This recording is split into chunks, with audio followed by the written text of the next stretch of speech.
Hello everyone, my name is Dhananjay Kumar and I work as customer advocate for Telerik India. In this video, I'm going to show you that how we can work with local data source and perform standalone web testing. To start with, launch your Telerik Test Studio and create a new project. Here, give some meaningful name of your project, say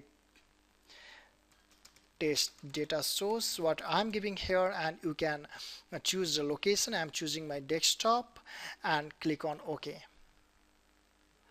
Once the test project has been created, right click on that and add a new test. Here will be prompted to add what type of test you want to perform. You got options to perform web test, load test, WPF test, or a manual test. Let us choose web test and let it name be as web test and click on OK. Now double click on the test which we just created and it will take us to the test tab, and here you get the option to record a test. Just go ahead and click on this recorded test. It will launch the IE window, and which you can see a message here that Telerik Test Studio is connecting to the IE window. Once it gets connected, you get all the instruction that how you can record with Test Studio, and in the top you see that the toolbar has been docked, and that toolbar have the option to enable or disable the hover, or can pause the recording. You can explore all the DOM using this panel. Let us go ahead and open google.com and navigate to google.com, and here we got a search a term Telerik,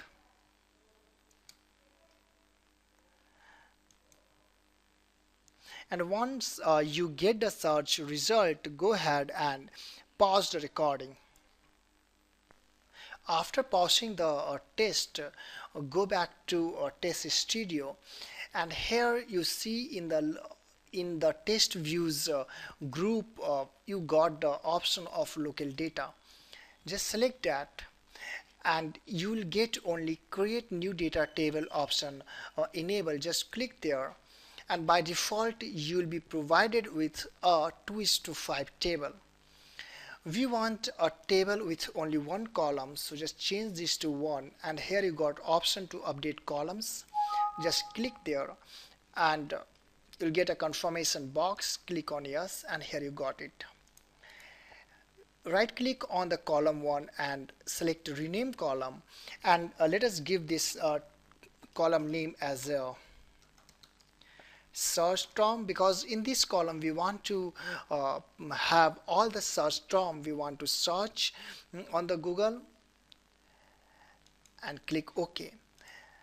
Now feed some values in this table, and Test Studio will read those values one by one and perform the testing. So let us give some name Kendo UI, then red control, Isenium, Sitefinity, and Team Pulse. After creating table and setting the values in different rows, go and click on the save.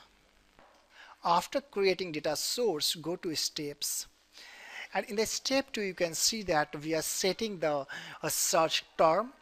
So select that particular steps, and here in the properties you see that step you can bind a data source to that step in the binding. Click on the collection here, and here you see that the text properties can be bind to the text which we have set in the data source.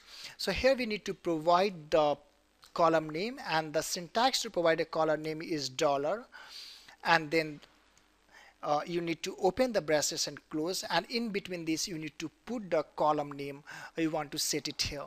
And again go back to local data, and you see that column name we have given is search term. So come back here and go to collection of for step 2, and again this would be, select the text and it is dollar and then search term and click on set. Now step 2 has been set to the data source. The local data source is be created and we have bind it to the column search term. Save the test and go ahead and run it. Since in our data source there are 5 rows, so the test will run will iterate for 5 times. Just go and run it, and here you see in the browser that first it has searched the Kendo UI, then it is searching for the red controls, then the Isenium, then it is searching for the Sitefinity, and then for the Team Pulse. And you get a done message, and here you see that out of 20, all the 20 tests, all the 20 tests pass. And here you see this in the drop down that it has iterated for the 5 times, and here search term has been set as Kendo UI, Rad Control, Isenium, Sitefinity and Team Pulse. So in this way you can create a local data source and can use it to perform a standalone web testing. I hope that this quick video is useful. Looking forward to see you again. Thank you.